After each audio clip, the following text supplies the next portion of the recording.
Hi, everybody. Welcome to the Hope Dealer podcast with Dr. Brian Hooten in Dallas, Texas.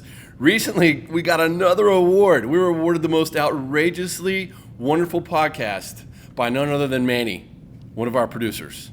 So good luck trying to top that one because these two guys are awesome. Thank you guys very much for what you're doing.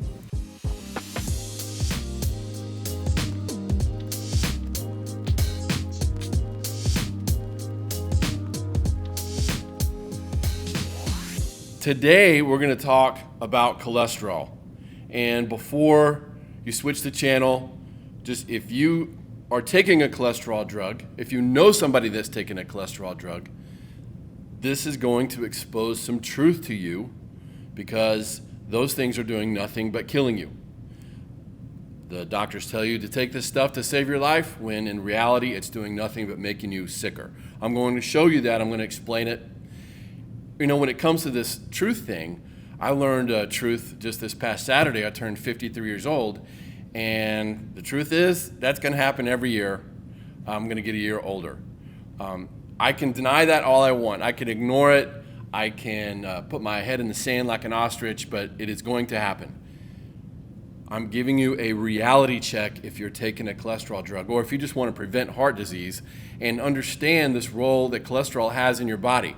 So the number one thing to consider, and before you even get into my knowledge base on this wonderful molecule called cholesterol, consider the fact that heart disease has been the leading cause of death in this country, or one of them, for the past 40 years, and it continues to escalate. It's not going down, despite the fact that we take almost the entire quantity of cholesterol drugs on the planet. Almost every cholesterol drug on the planet is taken here in the United States. We have 5% or less of the population, yet we take 90 to 95% of the cholesterol drugs, and we lead the world in heart disease. Yes, we lead the world in heart disease. What we're doing isn't working. So there's that, just looking at the raw data. I told my dad he was taking two of these things, or actually two blood pressure medicines and a cholesterol drug many years ago, 25 years ago.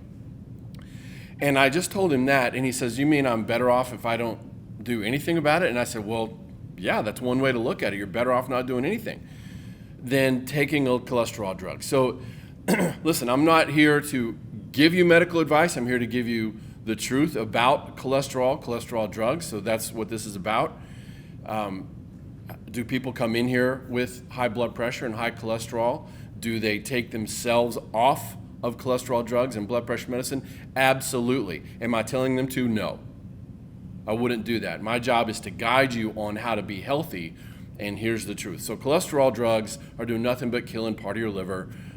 If you are taking that thing, hopefully they told you to take CoQ10, because a part of your liver that synthesizes that and utilizes that is also being destroyed by these drugs. So the typical cholesterol drugs today, you've got Lipitor or atorvastatin, fluvastatin or Lescal, lovastatin or Altobreve, pitavastatin, Livalo, pravastatin, Pravachol, rosuvastatin, which is Crestor, that's the one I think has been around the longest, and simvastatin, which is Zocor. What is cholesterol? Well, number one, you guys out there, if you're a male taking this stuff, understand you make testosterone using cholesterol. Let me say that again. You have to have good, healthy cholesterol levels to manufacture testosterone. So in case you missed that little gap in understanding there, if you're taking a cholesterol drug, chemically lowering your testosterone ability, you're chemically castrating yourself. You're giving yourself less testosterone, which is going to help your estrogen elevate. So you're taking away your masculinity by taking these cholesterol drugs. Let that sink in for a second. If you don't believe me, you can go look up and listen. If you're going to go start Googling, I don't mind you doing that. I want you to read if your brain is guided that way. But don't be going and reading everything that the cholesterol drug companies are putting out. You have to search things like, what does my body use cholesterol for? Or you can even just fact check what I said. Does my body need cholesterol to make testosterone? The answer is yes. You need it for all your steroid hormones. You need it for cortisol, adrenaline. You need it for almost every one of your hormones is manufactured with a base molecules of cholesterol. That is not my opinion, that is basic physiology. So that's one thing your cholesterol is good for. You need it for hormones. You need it for brain health. Your brain has cholesterol. In fact, your brain, depending on the anatomy and physiology books you read, is somewhere between 30 and 50% of healthy cholesterol levels and healthy fat levels all the time. And what did they say to take out of your diet forever? Fat and cholesterol? They're just missing the mark. I'm trying to give you the bullseye here. So cholesterol is not killing you. Cholesterol is not killing you. Cholesterol itself is not plaquing your arteries.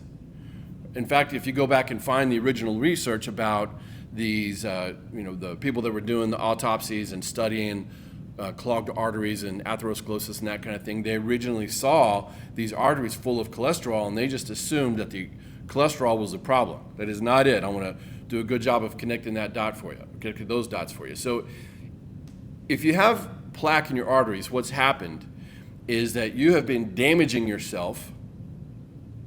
Okay, you have been doing bad things with your life, whether it's a sedentary lifestyle, poor food, fast food, sugar, the standard American diet and all that comes along with that. If you've been doing that, you're damaging yourself. And unfortunately, most people, they start doing this when they're kids. Drinking sugary drinks, eating all the crap that they could possibly shove in their mouth. And as parents, I get it. I have a 13-year-old, and I think she could eat the world if she wanted to. I mean, she's just always eating. You just got to be careful of what you're putting in their body, because the fast food and all the junk, that's damaging them now. So if you damage your body in any way, so that's a food way to damage.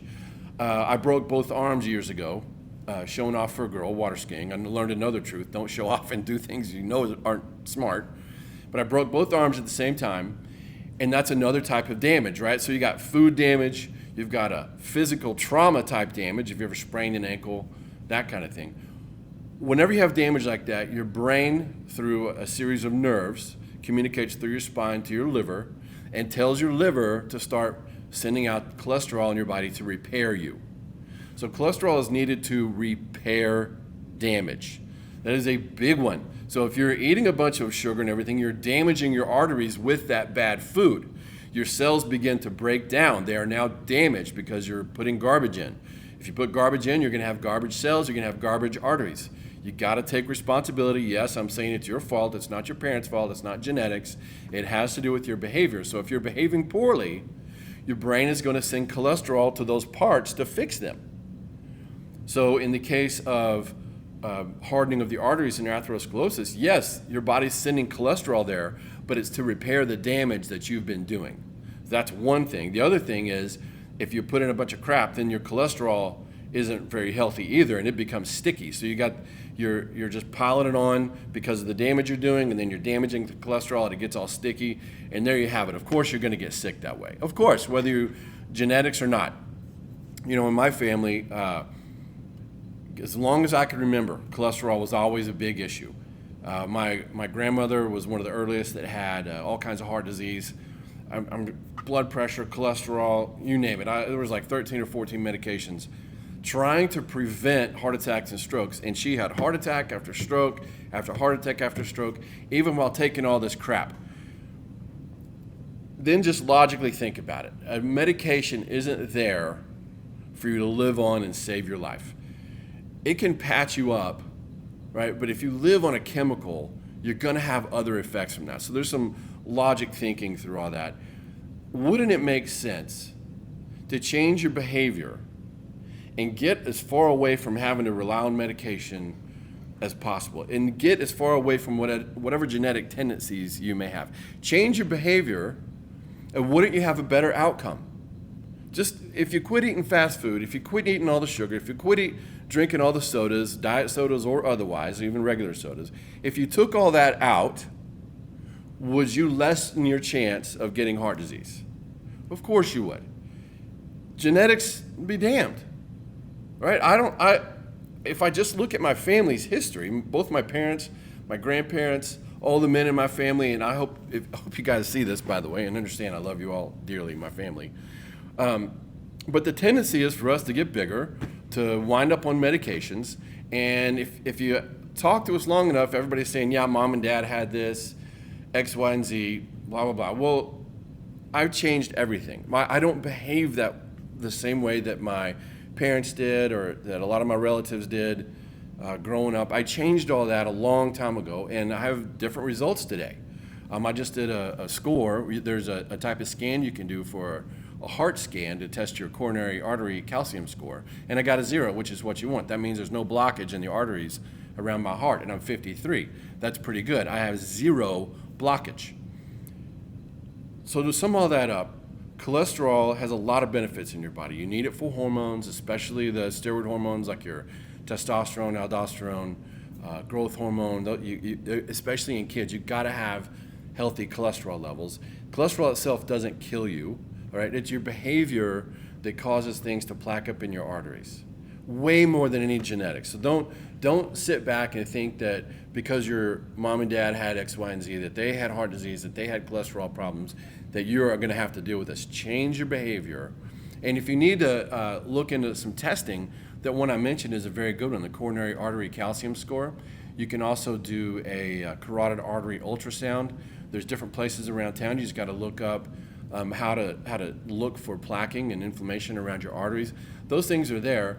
Of course, the medical standard is, I think, called the angiogram, where they actually go inside of you. That's very invasive. But there are tests you can do to see if your arteries are clogging up or not. But whatever you do, don't think that these cholesterol drugs are going to save your life. If you change your behavior, tell your doctor, hey, I want to get off this nonsense because it's not doing anything except killing my liver, and then start building up your hormones again, your life will change. Now, what does a chiropractor have to do with all this? Why do I even go down this rabbit hole of cholesterol? Well, people come in here. I had another guy yesterday my age tell me he had cholesterol issues, high cholesterol. And looking at his history, he's an athlete and life stress and life trauma. So he's had multiple different traumas, if you will, in his life. And I said, of course you're going to have elevated cholesterol. That's your body trying to repair itself. Now let's make sure it can repair itself. Let's make sure it's efficient.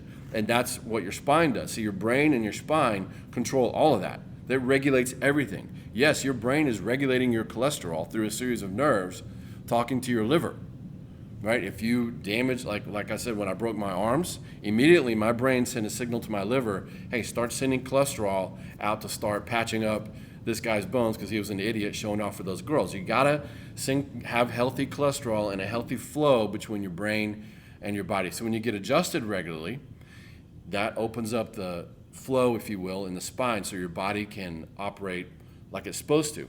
Versus if your spine is kinked, or what we call subluxated or subluxation, that's when the hose is kinked, and then your brain can't talk to your body, obviously. And it's just like kinking a hose to your garden. If the water's not flowing to your garden, if the hose is kinked, obviously your garden's going to have trouble.